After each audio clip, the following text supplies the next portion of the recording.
Começamos?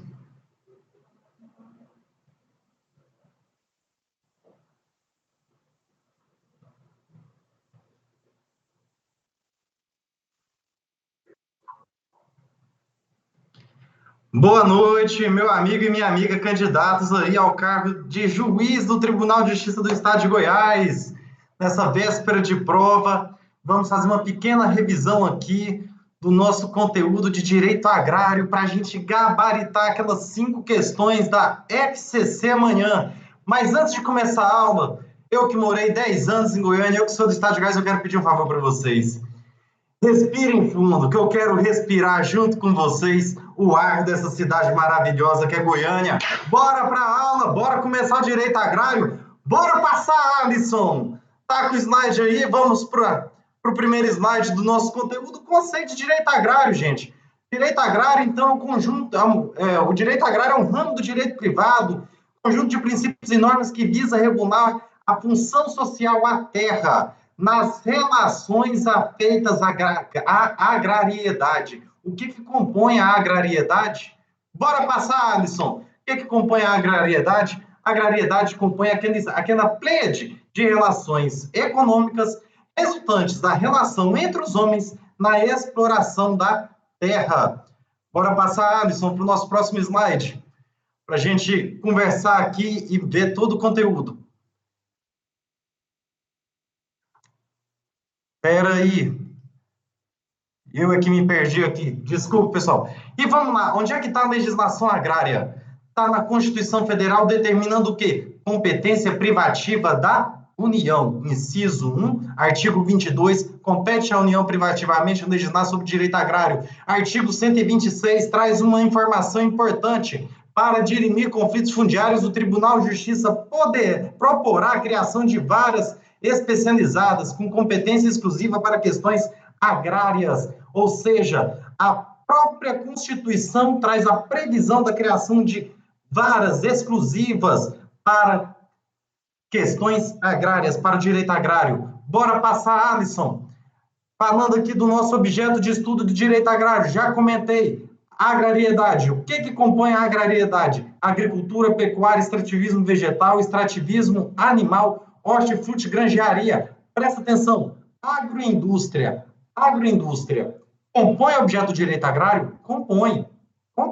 A agroindústria é aquele beneficiamento ali no próprio imóvel rural. Ali naquele próprio imóvel rural.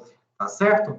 Então, aquilo em que está em função da atividade agrária é objeto do direito agrário, mas nem tudo que acontece nos espaços agrários é do direito agrário. Por exemplo, mineração é objeto de estudo do direito minerário. Agora vamos aqui falar, já que a gente está falando tanto de função social, o direito agrário, o coração, o espírito dele é a função social da propriedade. E aí a gente tem que entender qual que é o conceito do imóvel agrário, qual que é esse espaço que o direito agrário vai regular. Artigo 4º do Estatuto da Terra, inciso 1, artigo 4º da Lei 8.629. Qual que é o conceito do imóvel agrário e do imóvel rural? Tá certo? Imóvel agrário e imóvel rural, para a prova, a gente vai usar como sinônimo. Na prova vai cair imóvel rural, inclusive o nome. E vai cair lá porque eu vim do futuro e estou prevendo isso para vocês. O que é o imóvel rural? Prédio rústico de área contínua, qualquer que seja a sua localização, desde que se destina à exploração extrativa agrícola, pecuária ou agroindustrial, quer através de planos públicos de valorização, quer através de iniciativa privada. Isso no Estatuto da Terra, na 8629, a informação mais importante se repete. O imóvel agrário, ele se caracteriza pela sua destinação. Qual que é a importância disso? Eu tenho, dentro do perímetro urbano, uma chácara, planto verdura, legume e vendo na feira, aquele imóvel é um imóvel agrário. Está dentro do perímetro urbano, dentro do plano diretor, mas é um imóvel agrário, tá certo? Vai pagar ITR, não vai pagar IPTU, tá certo? Então, essa informação mais importante do imóvel agrário, ele é determinado pela teoria da destinação e não pela teoria da localização. Vamos avançando ainda sobre imóvel agrário. Classificação na lei 8629. Fundamental para fins de desapropriação essa classificação. Pequena propriedade, até 4 módulos fiscais. Média propriedade, de 4 a 15 módulos fiscais. Grande propriedade, aquilo que o Estatuto da Terra chamava antigamente latifúndio, acima de 15 módulos fiscais. Tá certo? Por quê? Por que é importante? A gente vai ver daqui a pouquinho. A pequena e a média propriedade não sofrem a desapropriação, sanção para fins de reforma agrária. Podem sofrer outros tipos de desapropriação? Podem, mas a desapropriação, sanção, não sofrerá. Não sofrerá. Pequena e média. Não esqueça disso.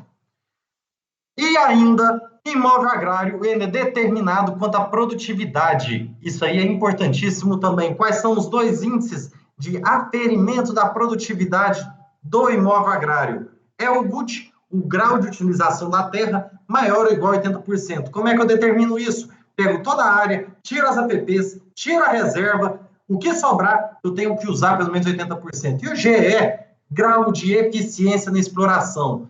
Então, eu tenho um X mínimo que eu devo produzir em razão da atividade que eu desenvolvo. Então, eu tenho que ter esse X ou maior que X. Por isso, maior ou igual a 100%. Quem determina é o nosso poderoso INCRA. Tá respirando? Tá tranquilo? Daqui a pouco você aí que está em Goiânia vai sair do curso MEG, vai comer aquele pit dog e vai dormir o sono dos anjos para amanhã gabaritar e conseguir o seu sonho. Função social do imóvel agrário. Aonde está a função social da propriedade? É a cara da nossa Constituição. É um direito fundamental. Está no inciso 23, artigo 5º. Princípio geral da atividade econômica, inciso 3, artigo 170. E deve ser observado também nos imóveis urbanos, no parágrafo 2º, artigo 182. Olha só, a gente comentando da disciplina de direito constitucional, que vai cair na sua prova, vai cair essa questão aqui que eu estou comentando agora, e você vai acertar também. Tá certo? Quero agradecer o Alisson aqui da equipe do curso médio, porque a gente combinou de falar, bora passar, e eu estou esquecendo de falar, então, bora passar o slide, Alisson. Aqui a gente vai falar, então, da função social do imóvel agrário. Leitura obrigatória, antes de dormir, você vai rezar o Pai Nosso no artigo 184 da Constituição. Mas eu vou andar junto com você. Compete à União desapropriar por interesse social para agrário e imóvel rural que não esteja cumprindo sua função social. O que é isso? O INCRA vai exercer o poder de polícia, não cumpriu a função social, desapropria. Na seguinte regra aqui, olha, em prévia e justa indenização em títulos da dívida agrária, relação do valor real, resgatáveis no prazo de até 20 anos, a partir do 2º ano da sua emissão. E aí, vamos lá, parágrafo 1º, benfeitorias úteis e necessárias, indenização em dinheiro. O resto da terra, TDA. O decreto que declara o imóvel como de interesse social, porque de reforma agrária autoriza a União a propor ação de desapropriação. Isso aí a gente já sabe lá do direito administrativo brasileiro, porque repercute o 3365, aquele decreto-lei lá do governo Vargas. Cabe a lei complementar estabelecer o procedimento contraditório especial de rito sumário para o procedimento judicial de desapropriação. A gente conhece. É a lei complementar 76, vai trazer todo o procedimento sumário aí com contraditório limitado. Por quê? Porque, em razão da natureza do ato administrativo, do decreto que reconhece para fins sociais, na contestação eu só posso questionar o valor, dado que o princípio da presunção de veracidade dos atos administrativos. A gente, para derrubar o decreto, tem que entrar com uma ação anulatória. Foi isso que eu pesquisei no meu mestrado em Direito Agrário. Como você derruba o decreto para desapropriação de sanção para fins de reforma agrária? Tá certo? Fiz aí em Goiânia, na nossa querida Universidade Federal de Goiás. Abraço para todos aí que são da nossa cidade de Goiânia e de todo o Brasil que hoje se reúnem nessa linda capital para conseguir a vitória aqui no curso MEG. O orçamento fixará anualmente o volume total de títulos da dívida agrária, assim como o montante de recursos para atender. Esse parágrafo 4º não vai cair. Parágrafo 5 também não deve cair. São os isentos de impostos federais, estaduais e municipais, as operações de transferência de imóveis apropriados para fins de reforma agrária. Tá certo? Vamos falar aqui. Como é cumprida a função social da propriedade do imóvel agrário? Artigo 186. Ela é cumprida simultaneamente atendido segundo graus, critérios e graus de exigência estabelecidos na lei, o seguinte requisito: aproveitamento racional e adequado. O que é isso? O que é isso, turma? Produtividade. Produtividade é usar o máximo que eu posso da área, respeitar o meio ambiental e explorar com a eficiência e compatível com a tecnologia. Com qual tecnologia, turma? Com a tecnologia de 75, porque o índice do GEE está desde 75 defasado. Utilização adequada dos recursos naturais disponíveis e preservação do meio ambiente. É claro, você aí tem que preservar a sua terra para poder continuar explorando ela, senão vai virar um deserto. Observar as disposições que regulam as relações de trabalho, cumprir a legislação trabalhista e a exploração que favoreça o bem-estar dos proprietários e dos trabalhadores. E esses 4 requisitos, Lili, como é que eles são cumpridos? Aí, bora passar, Alisson. Aí a gente vai ver agora como é que eles são cumpridos. Olha o que diz o artigo 185. O examinador pode fazer essa pergunta para você, já caiu em provas da Carne do Chagas, e é possível que caia de novo, porque esse é um tema muito importante. Olha o que diz o 185. São insuscetíveis de desapropriação para fins de reforma agrária uma pequena e média propriedade rural, assim definidas em lei, desde que seu proprietário não possua outra. Já antecipei essa informação para vocês, não esqueçam desde. E 2, a propriedade produtiva. Vocês estudam a história da Constituição. Foi o golpe do Centrão na Constituinte para poder impedir a reforma agrária no Brasil. Mas aí o que aconteceu? O que aconteceu, Lili? Para o imóvel que não respeita a lei ambiental e não respeita a lei do trabalho também poder ser desapropriado para fins de reforma agrária. Chegou ele. Ele quem? Ele que a gente pouco estuda, mas cai em prova. Tribunal de Contas da União. Tribunal de Contas da União olhou assim e falou: o INCRA está lá, vendo a produtividade. O INCRA está lá. É IBAMA. Quando o cabra passa a boiada e derruba as árvores tudo, o que você está fazendo? Ao Ministério do Trabalho. O sujeito não paga 13º para ninguém. E aí? E aí o TCU falou o seguinte: IBAMA, Ministério do Trabalho, vocês têm que comunicar ao INCRA das infrações, porque não está atendendo a completude da Constituição, que deve ser interpretada, lida de forma única e não fragmentada, princípio da unidade da Constituição. Mas o TCU fez controle de constitucionalidade, papai, desde 1946. O TCU tem esse poder por entendimento sumulado do Supremo Tribunal Federal na época da Constituição de 46. Súmula 347 do STF, aí passou pela Constituição de 67, 69, pela de 88, e a súmula está lá, firme e forte. O Tribunal de Contas da União, nos atos de sua responsabilidade, pode acabar exercendo aí atos pertinentes ao controle de constitucionalidade, certo? E agora nós vamos falar para quem dá sentido ao direito agrário, o coração pulsante do direito agrário, do mesmo jeito sofrer de amor ao coração pulsante da música sertaneja de Goiás, bem como chifre. Vamos falar dela, da posse agrária. Por quê? Porque a posse agrária, ela vai dar a efetividade da terra. É a posse que vai produzir, é a posse que vai gerar riqueza.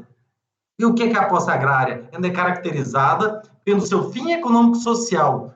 É o trabalho agrário que o homem realiza no imóvel. Então, a posse agrária, ela é o corpus de Ehring, como o Código Civil adotou a teoria objetiva da posse, só que com uma finalidade, que é a socioeconômica do trabalho. A doutrina mais contemporânea não vai cair questão doutrinária, fala hoje que prepondera a teoria da função social da posse. Sou filiado a essa, mas se você responder o corpus com o sentido do trabalho efetivo, na exploração direta, dando valor à produção, você manja bem. Numa prova oral, o pessoal vai ouvir isso aí com alegria, igual eu escuto as músicas do Leonardo.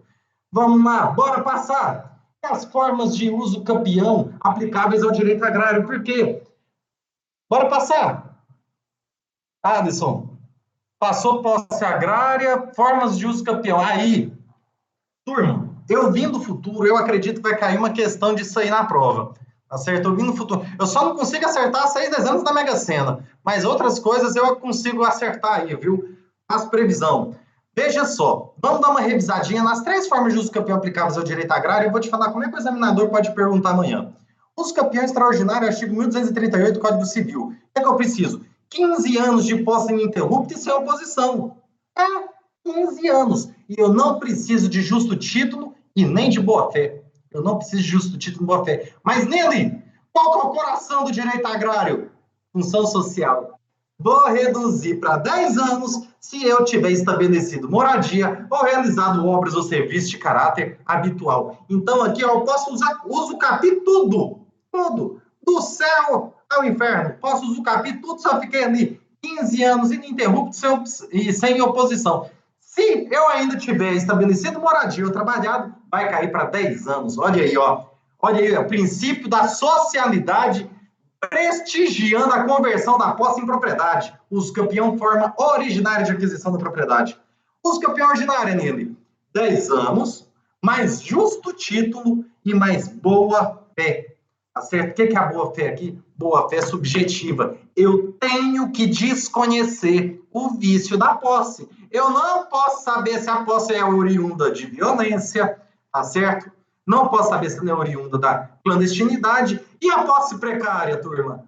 Ela não convalesce, ela é impossível de uso capi. Pode cair na sua pergunta de direito civil, pode cair aqui o reflexo no direito agrário. E aí, olha só, o prazo cai para 5 anos, mas aqui, meu Deus do céu, eu levo a sério, mas você disfarça. Pode cair para 5 anos, mas se o imóvel estiver registrado a título oneroso, posteriormente cancelado, e ter estabelecido moradia ou realizado investimentos de caráter econômico e social. Você comprou, registrou, ficou 5 anos ali, só que o título caiu.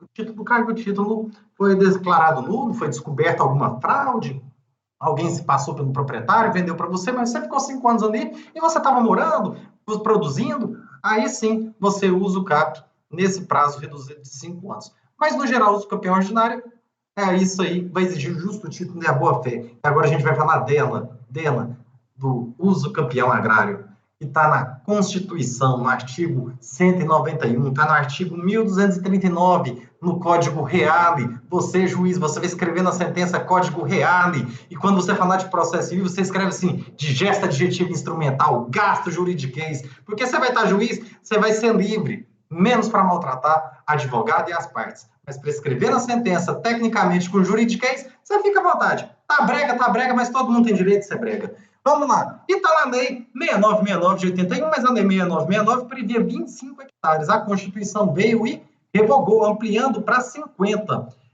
Olha só, uso campeão social constitucional agrário. Não posso ser proprietário de imóvel urbano rural, 5 anos ininterruptos, sem oposição, área de A hectares, tornar a propriedade produtiva pelo seu trabalho, estabelecendo nela sua moradia. Como é que o juiz, como é que a banca amanhã vai te perguntar? Como é que a banca amanhã vai te perguntar? A banca vai te perguntar assim, Aderbal ocupa uma área de 45 hectares na cidade de Caçu. Tem gente que está me ouvindo aqui que vai ser juiz lá em Caçu, eu estou sentindo isso. Na cidade de Caçu. Aderbal, neste intervalo, recebeu de herança um imóvel de sua mãe. Aderbal está no imóvel há 7 anos e requereu a uso campeão constitucional agrária. Vai deferir? Não, não. Por quê? Porque nesse intervalo todo ele não pode ter sido proprietário de imóvel urbano ou rural. Ele não pode ter sido proprietário de nenhum imóvel urbano ou rural, tá certo? Então, como é que a banca pode te questionar também? Jogando pelo número. Aderbal e sua família passaram por Aderbal, sua esposa e 3 filhos ocupam há 6 anos uma área de 70 hectares no município de Porangatu. Qual é o prazo para o uso capi? 10 anos, porque ele está ali ocupando o imóvel, estabeleceu moradia e produzindo. Por que 10 anos? Porque é o prazo do artigo 1238 reduzido pelo critério da moradia ou do trabalho. Tá certo? Então, a gente tem que se focar nisso. Morou e está trabalhando? Você dá uma olhada ali. 10 anos dá uso extraordinária, sem justo título e sem boa-fé, ou 5 anos também sem justo título e sem boa-fé na uso agrária. Dá essa olhadinha aí, faz essa comparação, tá certo? Meu coração está dizendo que um dos prazos que vai cair é 5 a 10 anos. E aí vamos falar dela. Passando aqui, bora passar. das terras devolutas. Quem são as terras devolutas? São terras públicas sem nenhuma destinação de uso especial ou de uso comum. Então, são terras dominicais, bens de uso dominical, como a gente aprende lá no direito administrativo brasileiro. Bora passar. Vamos falar aqui das terras devolutas. Elas serão de quem? Pai, de ninguém? Nossa Senhora, não me responde isso. É de ninguém. Se o examinador colocar isso na prova e você marcar de ninguém, eu vou aí na sua cidade e a gente vai ter uma conversa muito séria. As terras devolutas serão da União, quando indispensáveis à defesa das fronteiras, das fortificações e construções militares, das vias federais de comunicação e à preservação ambiental definidas em lei. As demais terras devolutas são de quem? Dos Estados-membros e do Distrito Federal. Bora passar. A destinação das terras públicas e devolutas será compatibilizada com a política agrícola e com o Plano Nacional de Reforma Agrária. O que eu vou fazer, então? Vou pegar a terra devoluta e vou assentar pessoas que não têm terra. O sem terra vai poder ter a sua terra e ali trabalhar, desenvolver e ter dignidade com a sua família. A alienação, a concessão a qualquer título de terras para de 2.500 hectares depende ainda de aprovação do Congresso Nacional, tá certo? E excetua-se nesse artigo aí, as necessárias para a reforma agrária. Então, presta atenção. Primeira destinação das terras devolutas é para a reforma agrária. Só que as terras devolutas indispensáveis à proteção ambiental são indisponíveis. Então, lá no artigo 225, acho que é o parágrafo 5º ou 6º ali da Constituição, tá certo? Então, você grava isso aí, que vai cair na sua prova de ambiental. Já te trouxe uma questão de direito civil, uma de administrativo, uma de ambiental e a 5 de agrário. Você já está saindo aqui com 9 questões, glória a Deus. E aí, como é que a gente reconhece as terras devolutas? Por meio da ação discriminatória. A ação discriminatória tem legitimidade ativa do poder público. Isso que pretende arrecadar as terras devolutas, vai titular e integrar o acervo imobiliário da União e dos Estados. Bora passar. O procedimento pode ser feito via administrativa ou via judicial. Bora passar. Na via administrativa, nós teremos aí uma comissão de 3 pessoas conduzida pelo INCRA na arrecadação de terras devolutas para a União, ou do órgão estadual na arrecadação de terras públicas dos estados. Mas aí a lei estadual vai determinar, essa lei estadual não está sendo cobrada no concurso de vocês, tá certo? A discriminação excluirá áreas que tenham propriedade, porque eu vou ter a possibilidade, estou com tanta saudade de verso que falei até possibilidade. A discriminação vai excluir as áreas que têm proprietários ou posseiros, porque eu vou ter ali a figura da legitimação da posse nas terras ainda não arrecadadas. Já já a gente vai ver, tá certo? E aí, beleza. Se eu posso fazer administrativo, por que eu vou no judicial? O artigo 19 da lei da ação discriminatória vai contar quando? Quando o procedimento discriminatório for dispensado ou interrompido por presumida ineficácia, contra aqueles que não atenderem ao edital de convocação à notificação, e quando configurada a hipótese do artigo 25. O que é a hipótese do artigo 25? Violação ao artigo 24. Maravilha, está respondido. É claro que não. O que é o artigo 24? O artigo 24 ele vai falar o seguinte: a partir do momento que inicia o procedimento discriminatório, não posso derrubar árvore, não posso agredir o meio ambiente, não posso mudar o estado natural daquela terra ali que o Estado ou a União está arrecadando. Então, turminha, valendo aí um doce de Buriti, aqui do estado que eu moro, do estado que eu estou apaixonado, do estado que eu advogo, do estado de Tocantins. Valendo uma caixa de doce de Buriti para quem acertar e mandar lá no meu Instagram. Quem que é o legitimado ativo da ação discriminatória? Já vou dar a resposta. Quem responder até 19h25 eu considero, mas você vai prestar atenção em mim, não vai responder nada não. É o Estado ou a União. É claro, porque eu estou arrecadando para acervo imobiliário deles. Tranquilo? Bora passar. Aqui o que eu falei para vocês sobre o artigo 24. Eu não posso alterar divisas na área discriminada, ainda sendo defesa derrubada da cobertura vegetal, construção de cercas e transferência de benfeitoria a qualquer título, sem o assentimento do representante da União e, no caso de procedimento conduzido pelos Estados-membros, pelos Estados. Bora passar. A ação discriminatória. Nossa senhora, agora que eu estou reparando aqui, ó, o artigo 28 está muito pequenininho, mas depois vocês abrem. O artigo 28 da lei da ação discriminatória, o material vai estar disponível, essa aula vai ficar salva no Instagram do curso MERG, tá certo? O que é que nós temos aqui? Sempre que apurar, através de pesquisas dos registros públicos, a inexistência de domínio particular em áreas rurais declaradas indispensáveis à segurança e ao desenvolvimento nacional, a União, desde logo, arrecadará, mediante ato do presidente do INCRA, tá certo? Do qual constará a circunscrição judiciária ou administrativa, onde se situa o imóvel, a eventual denominação, características e confrontações daquele imóvel ali que, das pesquisas em registros públicos, da inexistência de qualquer assentimento de domínio particular e fiscalizando em loco a ausência de posse, tá certo? E a autoridade vai emitir. Então, o que eu estou fazendo? Eu só vou arrecadar a terra que não tenha pessoas, tá certo? Porque se tiver uma população indígena isolada, eu tenho que chamar a FUNAI para poder demarcar aquela comunidade indígena, uma comunidade quilombola. Se for eu, nele mesmo, cansei da vida e vou morar no mato, tá certo? Fazendo uma fogueirinha. Então, o que eu vou fazer ali? Vai arrecadar e vai tentar legitimar a posse, que é o procedimento que a gente vai ver agora no artigo 29. O ocupante de terras públicas que as tenham tornado produtivas com o seu trabalho e o de sua família, para jus à legitimação da posse de área contínua de até 100 hectares, tá certo? Então, discriminatória diz que é 100, tá certo? Até 100 hectares. Desde que não seja o proprietário de imóvel rural e comprove a morada permanente de cultura efetiva há pelo menos 1 ano.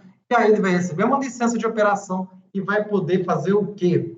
Depois ele vai poder comprar a preço de terra nua, tá certo? O que é preço de terra nua, para quem não é do direito agrário?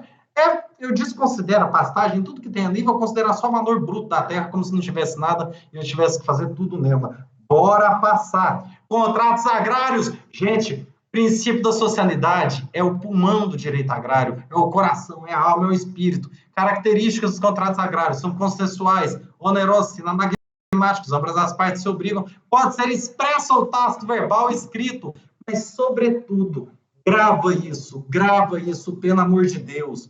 Princípio da socialidade é proteger o vulnerável. O Estatuto da Terra é de 64. 64. Quem que era rico em 64? Quem tinha terra. Quem que era o vulnerável? Quem não tinha. Era o arrendatário e o parceiro outorgado. Por isso que o Estatuto da Terra, no seu artigo 13, inciso 1, fala: veda expressamente a renúncia de direitos ou vantagens recebidas por parte dos arrendatários ou parceiros outorgados. Quem que é o dono da terra? É o arrendador ou parceiro outorgante, tá certo? Então, quando você olhar para o direito agrário e ver a figura do arrendatário e do parceiro outorgado, olha com aquele coração da afinada legislação do trabalho. Porque a gente está sabendo que a legislação do trabalho está cada dia acabando mais, né? Então, lembre da falecida legislação do trabalho. Quem que é o vulnerável ali? O empregado. Lembra da legislação do consumidor. Quem que é o vulnerável? O consumidor. No direito agrário é quem? É quem não é o proprietário. É o arrendatário ou o parceiro outorgado. Tá certo? Bora passar. Arrendamento rural. O que é o contrato de arrendo? Presta atenção, a gente vai distinguir arrendamento rural é o contrato agrário pela qual uma pessoa se obriga a ceder a outra, por tempo determinado ou não, o uso e gozo de imóvel rural, parte ou partes do mesmo, incluindo ou não outros bens, benfeitorias ou facilidades, com o objetivo de nele ser exercida atividade de exploração agrícola, pecuária, agroindustrial, extrativista ou mista, mediante certa retribuição ou aluguel. Ou seja, estabeleci uma retribuição e um aluguel, eu tenho o arrendo. Tá certo? O subarrendamento é possível? É. Então, o arrendatário que arrenda para outro, ele se torna arrendador. Tá certo? Tá aí. Então, presta atenção, arrendamento está ligado à ideia de retribuição, aluguel. Bora passar, vamos conhecer a parceria. A parceria é o quê? É o contrato agrário pela qual uma pessoa se obriga a ceder a outra, por tempo determinado ou não, o uso específico de imóvel rural, de parte ou partes do mesmo, incluindo ou não benfeitorias, outros bens e ou facilidades, com o objetivo de nele ser exercida atividade de exploração agrícola, pecuária, agroindustrial, extrativa, vegetal ou mista, ou de entrega animais para cria, recria, invernagem, engorda, ou extração de matérias-primas de origem animal, mediante partilha de riscos do caso fortuito e da força maior do empreendimento rural, e dos frutos, produtos ou lucros havidos, nas proporções que estipularem observados os limites percentuais previstos em lei. Limites percentuais o quê? O máximo, tá certo? Que o parceiro outorgante pode cobrar, tá certo? E aquele mínimo, assim, ó, o parceiro outorgado, ele não pode receber menos que isso aqui, tá certo? Ou seja, totalmente lógica da CLT, ali, aquela lógica de proteção do vulnerável. Mas o que eu tenho aqui na parceria? No arrendo, o arrendador, ele sempre vai receber. Sempre vai receber. Na parceria, eu estou condicionado a quê? Aos riscos do negócio, tá certo? Todo mundo está condicionado aos riscos do negócio. Estou ali numa parceria cuidando de 20 vaquinhas. Caiu um raio e matou as 20. Depois que cai raio, a vaca morre, não dá para você aproveitar a carne. Então, perdeu tudo aí. Tá certo? Bora passar. Prazos dos contratos agrários. Todo contrato de parceria, 3 anos. Parceria, 3 anos. Arrendamento será de 3 para exploração de lavoura temporária e pecuária de pequeno e médio porte. De 5, lavoura permanente ou pecuária de grande porte para cria, recria e engorda, ou extração de matéria-prima de origem animal. É claro, você pega uma vaca hoje, uma vaca nova, para ela na primeira, segunda cria, vai 3 anos ali, tranquilo, tá certo? 3, 4, você começa a ter lucro. E de 7 anos, mínimo, todos os prazos mínimos no caso de atividade de exploração florestal. Bora passar? Bora passar. Ao proprietário é vedado exigir do arrendatário ou do parceiro prestação de serviço gratuito. Sim, o Estatuto da Terra diz isso, o Decreto 59566 diz isso, e a Lei Áurea também. Serviço gratuito é escravidão. Exclusividade da venda da colheita. É escravidão contemporânea. Proibido pelo Estatuto da Terra. Então, o dono da terra vai falar, ó, você vai produzir, mas você só pode vender para mim. Aí não dá, né? Obrigatoriedade do beneficiamento da produção em seu estabelecimento. Também não. Também é proibido. Isso é tudo forma de combater e impedir escravidão contemporânea. Obrigatoriedade da aquisição de gêneros ou utilidades em seus armazéns ou barracões. Mais do que vedação à escravidão contemporânea, isso aqui não existe. Aceitação de pagamentos em ordens vagas, borosas e outras formas regionais substitutivas de moeda, tá? Então, você não vai chegar para o arrendatário, ou principalmente para o parceiro outorgado, olha, você ficou aqui, você cuidou do meu gado, você tem a sua porcentagem aqui, toma essa ordem de pagamento para você pegar no produtos da mercearia do Tião. Aí também não, né? E o proprietário que houver financiado o arrendatário ou parceiro por inexistência de financiamento direto, ou seja, o proprietário ainda emprestou o arrendador ainda emprestou para o arrendatário, o parceiro outorgante ainda emprestou para o parceiro outorgado dinheiro ali, ó. Não, toma que eu te empresto para você produzir na minha terra.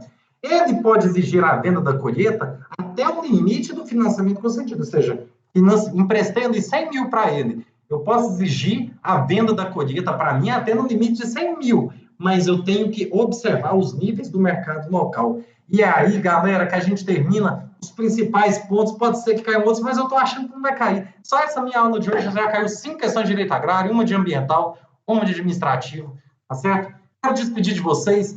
Falar uma coisa.